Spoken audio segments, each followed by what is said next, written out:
বন্ধুরা চলো, খাওয়ার টাইম হয়ে গেছে, ভাত বাড়তে যাই। রান্নাবান্না তো হয়ে গেছে, হয়ে সমস্ত কাজও হয়ে গেছে। দেখো, গ্যাস মোছা, বাসন টাসন মাজা সব হয়ে গেছে। তো এখানেই সব ঢেকে রেখেছি। দেখে নাও কী কী রান্না করলাম আজকে। আমি ঢাকাগুলো আগে খুলে নিই, ঠিক আছে?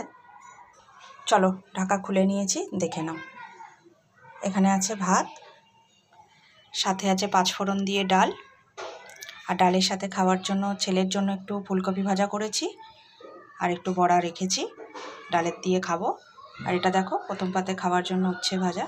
এখন হালকা হালকা গরম পড়ে গেছে, উচ্ছে আর নিম পাতা আমার মেনুতে রোজই থাকবে। আর এখানে দেখো, সজনে ডাঁটা, আলু, বেগুন দিয়ে ডালের বড়া করে তরকারি করেছি। কেমন দেখতে হয়েছে বলো। তো আজকে রান্নাবান্না বন্ধুরা এতটুকুই। কেমন হয়েছে জানিও কিন্তু। চলো এবার খাওয়া দাওয়া করবো।